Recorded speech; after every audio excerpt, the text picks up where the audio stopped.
नांदगावला येथील विवेकानंद नगरात श्री दत्त मंदिरात गुरुचरित्र पारायण जप अनुष्ठान सोहळा प्रारंभ।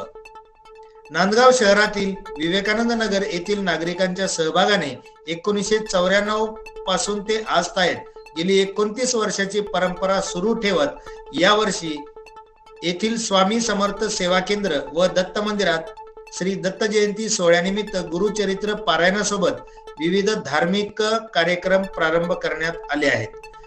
आजच्या धक्काधक्कीच्या जीवनशैलीमध्ये प्रत्येकाने आध्यात्मिक आणि धार्मिक वाटचाल सुरू ठेवली तर निश्चितपणे मानसिक समाधान आणि आत्मिक शांती मिळू शकते। सद्गुरू शिवाय जीवन अपूर्ण आहे। चांगल्या आणि यशस्वी जीवनासाठी सद्गुरू असणे काळाची गरज आहे। प्रत्येक वर्षी मार्गशीर्ष महिन्यातील पौर्णिमेला दत्त जयंती साजरी केली जाते। यंदा 26 डिसेंबरला दत्त जयंती साजरी केली जाणार आहे। दत्त जयंती दिवशी दत्तात्रेयाची पूजा केली जाते। पौराणिक कथेनुसार मार्गशीर्ष महिन्यातील पौर्णिमेच्या दिवशी प्रदोष काळात भगवान दत्तात्रेयांचा जन्म झाला होता। बुधवारी शहरात ठिकठिकाणी दत्त मंदिर व स्वामी समर्थ केंद्रात धार्मिक कार्यक्रम आयोजित करण्यात आले आहेत।